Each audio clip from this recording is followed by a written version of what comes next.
We are looking at LSAT Prep Test 85, Analytical Reasoning Section 4, Questions 7 through 13. Game 2 is a grouping game. The facts are as follows. There are 6 actors, F, G, H, K, L, and M. Each actor must appear exactly one time. There are 3 groups, O, R, and V. Each group must have at least one actor. The rules are as follows. Rule 1. R must have more actors than V. Rule 2. F and K cannot be placed in V. Rule 3. G and H cannot be placed in O. Rule 4. G and M must be placed in the same group. Now let's draw a diagram and make deductions. First, let's circle L because it is a variable that is not mentioned in any of the rules. Rule 1 means that we can have 4 distributions. In the first instance, 1 actor is in O, 4 actors are in R, and 1 actor is in V. In the second instance, 2 actors are in O, 3 actors are in R, and 1 actor is in V.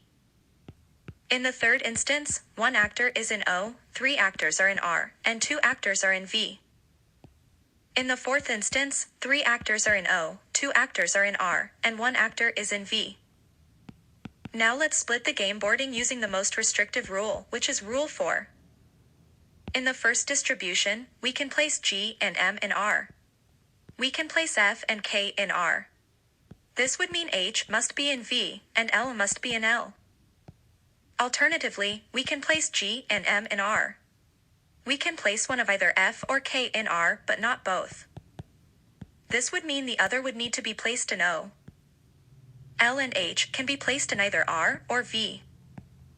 In the second distribution, G and M must be placed in R to comply with Rules 3 and 4. In one instance, we can have one of either F or K in the remaining spot for R. The other would need to be placed in O. Then H must be placed in V and L must be placed in O. In another instance, we can have G and M in R, and have both F and K in O. The remaining actors, L and H, are interchangeable.